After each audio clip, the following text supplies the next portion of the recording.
Some days I feel like Nick Krall knows what he's doing, but today is not one of those days after hearing what he said about Elly De La Cruz.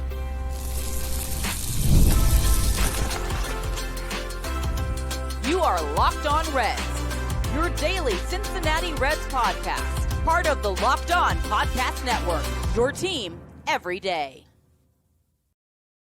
Welcome into the Locked On Reds podcast. Locked On Reds is part of the Locked On Podcast Network, your team every day. We are now the number one sports podcasting network there is in all the land. Thank you very much for your help in getting us there. My name's Stephen Offenbaker. His name's Jeff Carr. We love the Cincinnati Reds. We love baseball. We love talking about the Reds and baseball. We've been doing it for a combined 14 seasons, and we love talking about those things with you guys each and every day. On today's show, a little bit later, we're going to look at what is becoming an increasingly scary free agent market. These deals aren't making a lot of sense, and they're proving to be problematic, I think, for teams like Cincinnati. We're going to get into all of that a little bit later. We're also going to break down what Nick Krall had to say about Hunter Greene, and there are a few that are out there spinning this as Hunter was defended. I think not. I'll tell you why coming up in just a few minutes. But where we're going to start is because Nick Krall talked for more than 5 minutes on the Reds Hot Stove League. And you know, and I know, and Jeff knows that when Nick Krall talks for more than 5 minutes, he says some things, and he says some things that we're going to have to talk about. We're going to do that for you in just a second on today's show. That's brought to you by FanDuel. Right now, new customers can bet just $5, and if your bet wins, you're going to get $300 in bonus bets back to use across the app. Download the FanDuel app today. All right, Jeff. Nick Krall said some things to Tommy Thrall and Jim Day. Nick Krall, I think, was trying to defend Elly De La Cruz, but man, did he make it a whole lot worse by just opening his mouth live on the air. Here's what he said, folks. In defense of Elly De La Cruz and his errors and his performance in a season that was definitely less than expected and definitely subpar from what we wanted, Nick Krall says, well, you know, Elly was playing from, like July with a partial tear to his quadricep. Really? Elly De La Cruz played the entire second half of the season, Jeff, on one leg and did it poorly. And the answer from this organization was, why don't y'all just go ahead and run him out there every day, and we're just going to keep letting him play, and we'll just take what we can get. I don't know what they want. Look, okay, my first reaction to this is, then why on earth did he play? This feels like organizational malpractice. This feels like the kind of thing that you question leadership about. And so we're going to do that. We're going to question this because I've said before that I feel like Nick Krall is making some smart moves here. He's doing some smart things here and things like that. But when he says things like this, when he says, oh, well, Elly played on one leg, and he went on to say in this section of their conversation on the Red Hot Stove League on 700 WLW, that airs every Wednesday night, he went on to say, well, if you look at his production before that injury, Nick, there's 2 months after this injury, not 2 days, not 2 weeks, 2 months. And he said at the end of July, this is when this happened. And I don't understand just running him out there day after day. And he said, and I'm not going to dispute that Elly De La Cruz wanted to play. Players want to play. He said that Elly De La Cruz said, I want to play through this. I want to grit it out. That's good. But we have begged and pleaded and just absolutely asked as much as we possibly can that this organization protect the players from themselves, and they do not seem capable of doing that. I don't understand, Jeff. Even it'd be one thing if the Reds thought that Elly being in the lineup every single day would make that big a difference in the attendance at the ballpark, if it would make that big of a difference in what he was still able to produce when he was in the lineup. The simple fact of the matter, there were times that having Elly De La Cruz in this lineup was a detriment to this Red. There were more than once that Elly De La Cruz cost them ball games because he couldn't field a ball or he couldn't hit a ball because he couldn't get around on it. Hitting involves a lot of legs. Running the bases involves a lot of legs.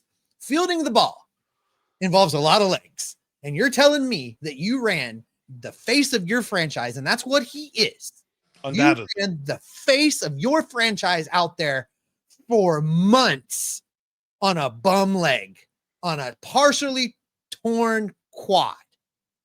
That is criminal, Jeff. That is absolutely criminal. And you're 100% right with the statistics. And so, okay, it happens at the end of July. The month of July, Elly's slash line for that month was 305, 389, 442. Sounds pretty nice. The month of August, 224, 256, 319. The month of September, 217, 308, 370. Those are paltry. Those are horrible. Those are the kind of numbers that torpedoed his season. We were talking about him on path to hit 30 bombs and maybe even 6, 7, 8 WAR, just depending on how some things rolled. And okay, he goes through this injury. Like, I don't even know that hindsight is the thing that we've got to say. Boy, hindsight's 2020 here. Seems like regular sight should have caught the fact. Dude should have took a couple days off, maybe go on the IL, get the thing healed, and then come back and go. Like, I find this strange that they were able to operate with their star player in this manner. But I also add this onto the reporting that we are hearing about the demeanor toward, and we'll get into the defense of Hunter Greene here in a few minutes, but the reporting that we are hearing of the demeanor of the organization toward Hunter Greene and his reticence to pitching at less than 100% or pitching while he is hurt, where he thinks he might hurt the team. And so when they're doing that with Hunter Greene and they are praising Elly De La Cruz for going out there with one leg, it feels like there is some sort of weird juju going on in the clubhouse right now that says, if you don't go out there and play there and play hurt, then we are going to look and see how we can get rid of you. And we are going to look and see how we can not support you anymore. Because that is what we are lauding here multiple times in this interview. Nick Krall talks about the fact that he was just, man, Elly, he played every day. He played every day. You and I have been slightly sarcastic about the fact that, hey, hang the banner. Elly played 162 in 2025. I literally think if they could, they would, because that's what this feels like. What are we doing?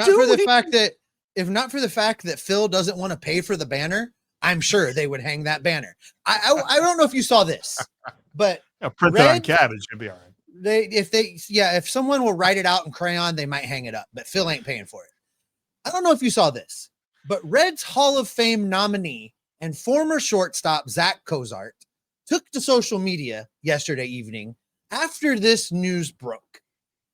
And what Zach had to say was this: in 2017, I partially tore my quadricep, and we managed it smartly. I had to take some days off, but I was still able to play through it and perform. And you look at Zach Cozart's 2017, he appeared in 122 games. So they managed, they did load management. They got him his rest. Slash line, Jeff, 297, 385, 548. Best years. Guess what? He had his legs underneath him. This team, there is no explanation that Nick Krall can offer moving forward, given what he had to say, because he's going to try and do damage control after he sees how this is all breaking. He's probably already fretting about it a little bit because once again, he put his Nike in his mouth because that's what he does. He's going to try and do some damage control on this, but there is nothing that he can say after what he had to say about Elly on live radio that's going to make this make sense. Do we know he's a Nike guy? He kind of seems like a New Balance guy. I had him pegged as a New Balance guy. Pretty sure that this organization's buying like the Walmart brand sneakers for their people. Great value sneakers. Great value sneakers. Yes. But no, this is the exact thing that we are completely. This is all of the worry, because this is all of the franchise right now is in Elly De La Cruz, because we talked about how much they bet on him last year. We talked about how much they built the roster around him last year. And there's probably a little bit of that was just like, oh, you got hurt. Too bad. You're our guy. You got to play. And they cannot be that way anymore, because this just looks like just gross mismanagement of your superstar, which then trickled down to everybody else. No, like it does not look like gross mismanagement. It is gross mismanagement of your superstar. But, to his credit, Nick Krall also had a lot to say about Hunter Greene and what felt like damage control of the whole trade rumor fiasco. Hey, a Cincinnati sports team actually won this weekend. Yeah, it was the Cincinnati men's basketball team. They beat Mount St. Mary's 72-55 on Sunday afternoon. Their next game is a huge one. They face Louisville. Quite frankly, that's going to be a tough game, and it's going to be all over on FanDuel that you can take advantage of it, whether it be the over-under when it comes to the total points in the game, whether it be the money line, and quite frankly, with this offer that they have right now for new users, the money line's the way to go with most things, because you place a $5 wager, and if it wins, you get $300 in bonus bets. You're not going to find that kind of odds anywhere on a bet that probably actually is going to hit. I mean, you could probably bet on the Bengals to beat New England on Sunday, but that's really not going to happen. We'll talk about that probably at some point this week. But I know this, the men's basketball team for Cincinnati is doing their thing. Louisville might be a tough one. I will say the money line on that one might be a little bit tough, but the rest of the way, non-conference, man, especially when they play that team from Norwood, chef's kiss. They going to get that dub. So check them all out over at FanDuel. New users, $5 can win you $300 in bonus bets. Download FanDuel today. Thank you for making Locked On Reds part of your everyday routine and your first listen. And we also want to thank you for helping make Locked On the #1 sports podcast network in the country. You guys rock. And if you're not an everydayer, make sure you hit subscribe right on your YouTube device here, a little button down below this screen, or on your favorite podcast app, because we're on all of them. You can go check us out there today.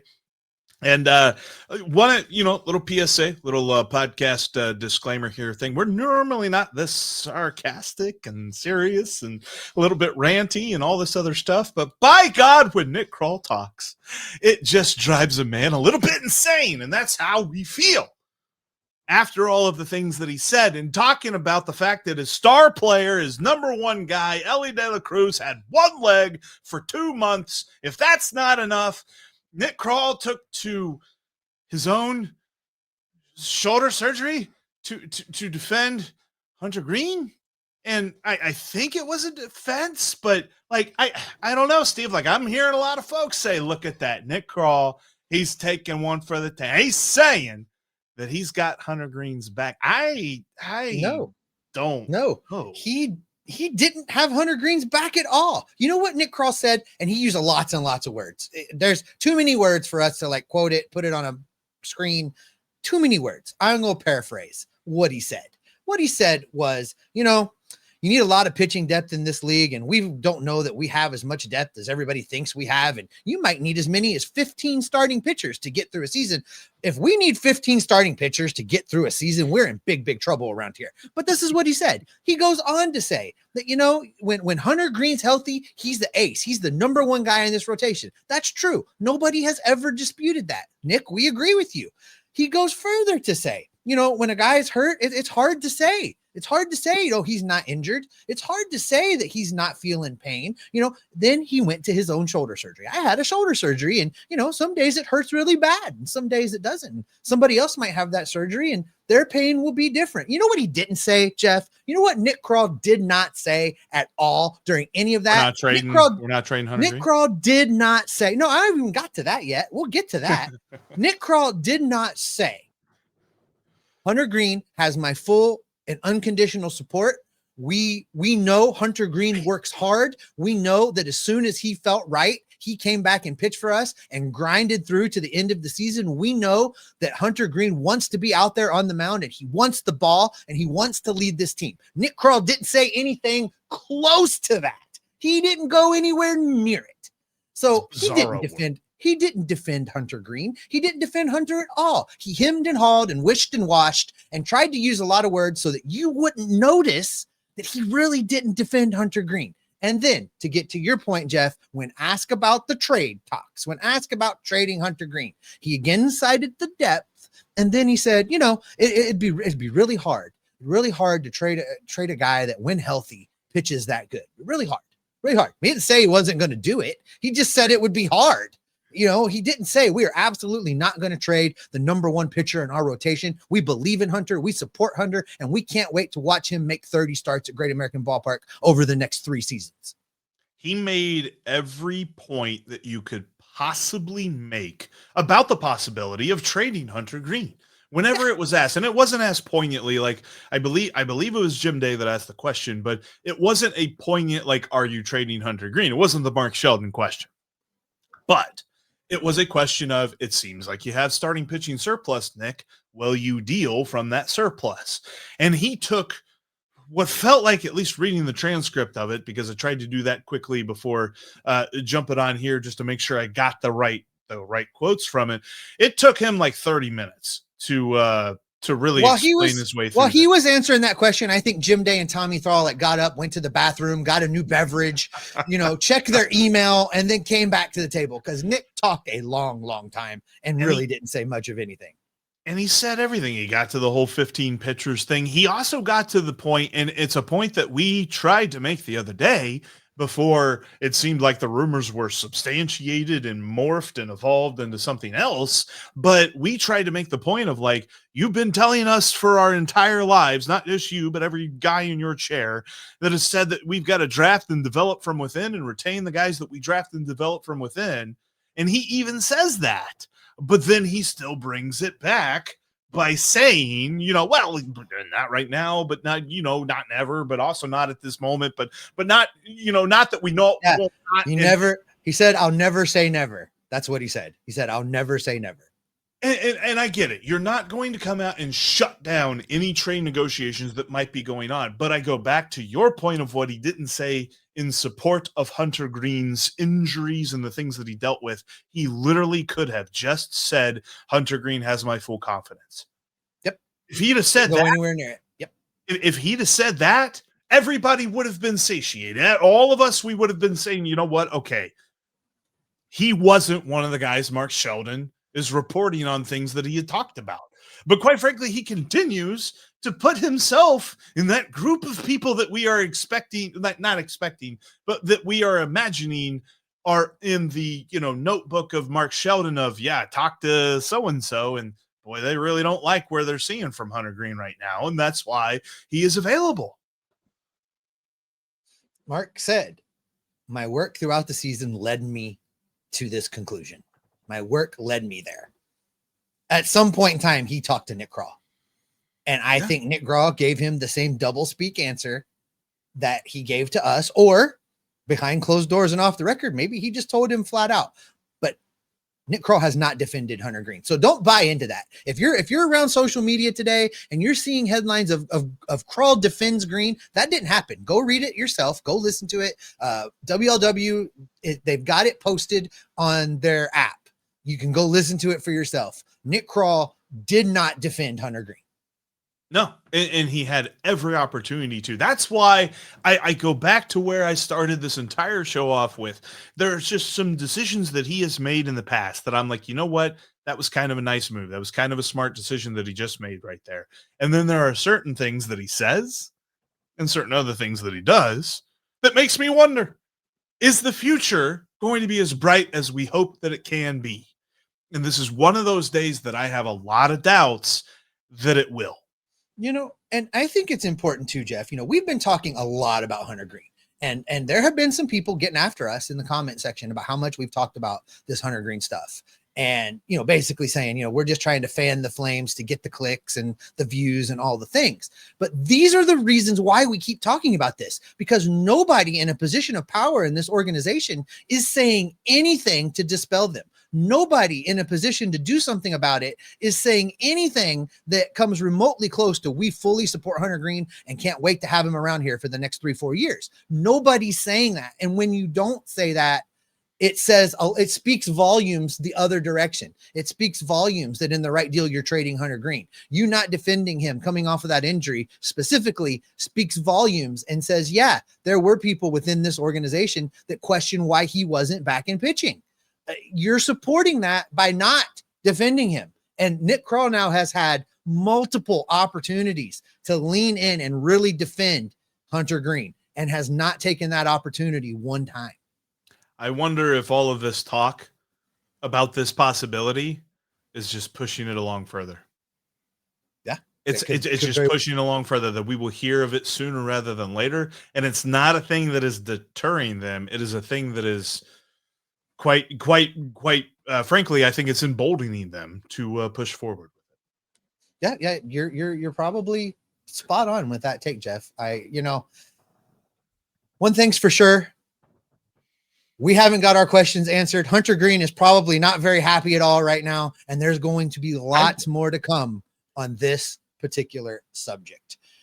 But coming up, the Reds still have needs that they need to address. There are still holes to fill. There are repairs to be made to this team for 2026. And the market right now, the free agent market, Jeff, it is a mess, and the Reds look like they're already way, way behind.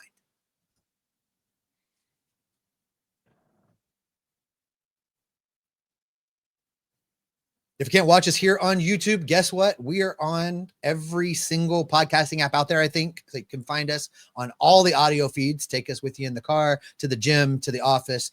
We're happy to be available to you wherever you need us to be. If we're not on a podcasting app you want us on, message Jeff. I'm sure he can make it happen for you. All right, Jeff, the free agent market. I don't even know what to think, because or the trade market, all of the markets, they're all both the markets, because let's start with the free agent market, because yesterday, I'm sure you saw this, but yesterday, Mr. Horribly Wrong, Raisel Iglesias, Mr. Horribly Wrong, got $16 million from the Atlanta Braves to pitch in 2026. 1 year, $16 million. If that's what the reliever market's going to look like, you and I are pitching in 2026. Devin Williams ain't happening. No. Pete Fairbanks. I don't know that they can afford me. I'm left-handed. They might not be able to afford me. I have a hard time believing now, and it's interesting because I actually heard our friend Austin Elmore talking about this the other day on Cincy 360. And he had mentioned, he's just like, remember at the trade deadline, like the market for relief pitching was insane. The trade package that the Mets had to give up to the Giants to get Tyler Rogers for 2 months was insane, and things like that. Like, and I was like, man, I feel like in the offseason that calms down. But 1 year, $16 million for Raisel Iglesias. Don't get me wrong, Raisel Iglesias wasn't horrible last year, but he wasn't himself. His career has presented him to be one of the better closers in baseball. But last year, he was pedestrian. Last year, you saw some holes in his game a little bit. He didn't walk a ton of people or anything like that, but he did give up some home runs, and he blew some saves. He had 5 blown saves last year. So that's his job, is to get the saves. I feel like if we're talking about a guy like Raisel Iglesias getting $16 million, you could probably expect the same from Devin Williams. But the other part of the deal that he got, Emilio Pagan as well, and Emilio Pagan probably going to get some money too. But the other part about this too, Steve, is that I think that players are going to be okay getting that large number and getting a shorter term deal, which ideally, if the Reds were okay bumping up the payroll a little bit, would actually help out. But it seems like that's going to be a detriment when it comes to the Reds shopping on the free agent market. Yeah, and you look, we talked about this yesterday, the amount of qualifying offers that were accepted throughout baseball, 4 qualifying offers accepted. So those are 1 year, $22 million deals. That's a record for a season. We see Raisel Iglesias sign a 1 year, $16 million deal. Everybody's getting ready for this CBA stuff, Jeff. And I can't see the Reds digging deep and spending $30 million on 1 year deals this year, which is what they need to do. So then that leaves you with the trade market. Cool. All right. We can work with the trade market, right? We can do this. I'm not so sure, because Taylor Ward, a guy that both you and I advocated to bring in here last season, and it could have been done relatively inexpensively. I mean, it would have cost a little bit, but it could have been done. Taylor Ward traded from the Angels to the Orioles, who I don't know where they're going to play all these outfielders, but the Orioles went and got themselves another outfielder. They gave up a pitcher who had some major league experience, but had been injured. And his name is escaping me because I don't have it in front of me. Who'd they trade for him? Grayson Rodriguez. Thank you, Rodriguez. So they trade Rodriguez for Ward. So you and I talked about this before we hit record, and we decided the equivalent there would probably be the Reds trading Graham Ashcraft, maybe Rhett Lauder, depending on how you want to look at this. Somewhere in that range of player, that would have been the deal. And this is for a guy that has flaws. This is for a guy that would be better than anybody else that was in the Reds lineup. But man, that feels steep. Rhett Lauder for Ward feels pricey to me. That because Grayson Rodriguez also has like 4 years of team control. We're not talking about a guy that's on an expiring deal. So the idea that, maybe there was a reality that the Reds could trade Brady Singer for Taylor Ward kind of feels like they would have gotten shot down in that. Like if the Reds had offered Brady Singer for Taylor Ward and the Orioles had offered Grayson Rodriguez for Taylor Ward, those two offers were on the table there. I still think that the Angels picked that offer, and it's possible that Nick Krall had that offer in there. We will never know that, and maybe it'll get reported in like June that the Reds were saying they love to do that, right? They love to go back like months and months and months and tell us, well, we tried, but I just don't know that Brady Singer now gets you that guy. Like, I think you've got to offer up somebody with multiple years of team control to get the guy that you're looking for, because a guy like Brady Singer, unless you are taking on as much money as you're trading away, then you're probably not going to get the player that you're looking for. Yeah, and if Brady Singer's not enough to get you Taylor Ward, I don't know. I mean, are we talking that to get a true bopper of an outfielder with 3 or 4 years of team control would have to be a straight up deal for Hunter Greene? That really feels like where this market's setting itself, right? That's a terrible trade. So I just don't see that remains a viable option. I would like to see a little bit more before I go too crazy about the trade market. The free agent market is where I'm the most concerned, is because I feel like there's just a strange movement around like agents and players and the understanding that once the CBA ends next winter, there's going to be a lot of uncertainty. And so as much as guys are probably looking for those multi-year deals, they're probably not getting as much in offers. Like, it's possible that the Braves were like, hey, Raisel, we'll give you 1 year, $16 million, or we'll give you 3 years, $16 million. What do you think?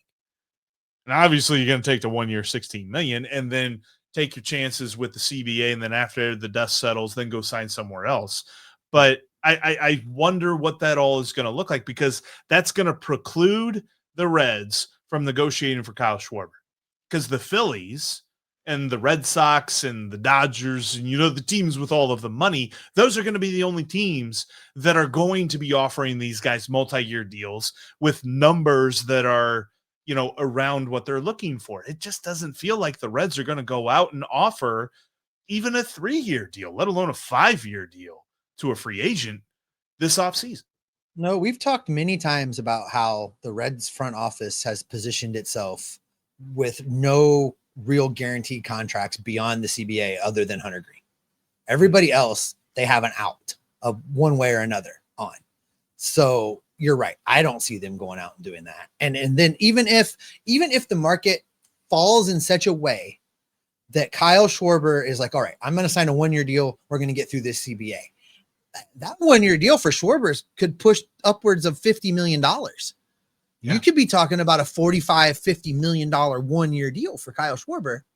While if that's what you want to do, if you want the 1-year deal, I don't see the Reds coming up with that kind of money. So this is very interesting, Jeff. And I don't think anybody has a real handle on what the rest of this offseason is going to look like as far as contracts and prices. You know, we look at the spot track stuff all the time, which has kind of an estimation, idea of what that player could go for.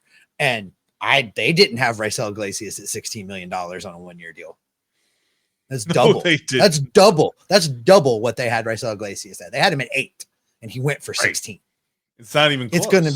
It's going to be a long winter, Jeff. I am, man. We've had some fun today, haven't we? This has been everything. Yeah, on that happy note. On that, oh my gosh, this has not been. On that bombshell, it's time to end. I think I need to go have a drink to get over this episode. Thank you both, buddy. Let's get out of here. For checking out today's Locked On Reds, and would really appreciate you if you watch tomorrow too. It'll be better tomorrow. It'll be better tomorrow. I hope. Please hit subscribe and follow us and hit the like button and all that good stuff. And go check out Sully. Sully's probably going to have some better things to say about stuff. He's over on the Locked On MLB feed. He'll have some things to say. He'll have plenty of things to say for sure. But thank you so much for making Locked On Reds part of your day. We're going to be with you all throughout the offseason. And God help us if there's anything that is comparable to the tone of this episode. Let me tell you. Thank you guys so much. You guys know we're going to be Locked On Reds every single day. And some of you may be wondering if that is the best thing for our personal this team just makes me want to yell at clouds. I want to yell at the clouds. It's just, hey, some of them moved the other day when I yelled. I need a drink. If Joe Burrow plays on Sunday, I'm done. I'm gonna just be drunk the rest of the year.